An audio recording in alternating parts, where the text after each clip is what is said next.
баш мээге кычкылтекти жакшы жеткирет.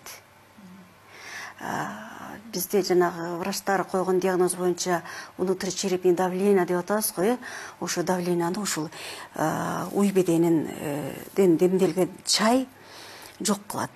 Анан муну чектөөсү жок. Бир күндө мынча грамм ичиш керек, анан мынча грамм токтотуш керек деген болбойт да, 7 ай сүрүп ичиш керек.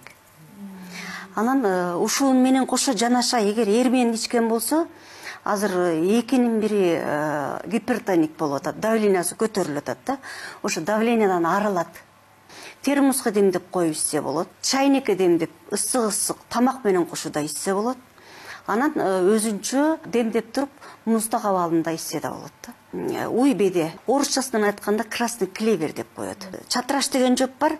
Экөөнү жанаша ичсе, азыр ар бир ооруган, бөйрөгү ооруган адам деле диализге жөнөтүп атат да. Менин практикамда көп болуп атат, ушул креатинди түшүрүп, нормага 1200, 800, 400 болгон креатинди 80-90га түшүрүп, бөйрөккө жакшы болуп атат.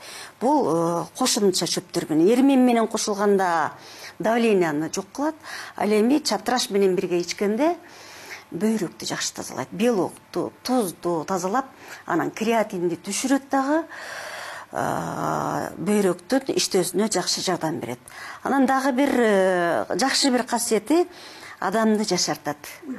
Уйбеде омоложение деп коет. Себеби клеточный уровень, клеткалык деңгээлге чейин барып таасир этет да, тамак сиңирүүгө жакшы, бөлүп чыгарууга жакшы, көздүн көрүүсүнө жакшы. Көздүн көрүүсү начарлап баратканда ушул уйбедени демдеп туруп сүзүп, кадимки эле тамчылаткыч менен эле көзгө тамчылатса, бир күндө 3 жолу көздүн көрүүсү жакшырат. Анан гайморит болгондо ушун менен чайкап койсо болот. Ангина болгондо чайкап койсо болот да. Аябай дарылык касиети 100 эмес 200%ке жакшы да. Мен мына 20 жылдан ашык иштеп калдым. Ушу уй бедени сунуш кылган адамдарым аябай мага ыраазычылыктарын билдирет. Жакшы, сиздер да билип алсаңыздар болот ушуну. Уй беде эң туура кургатылганы мындай болот.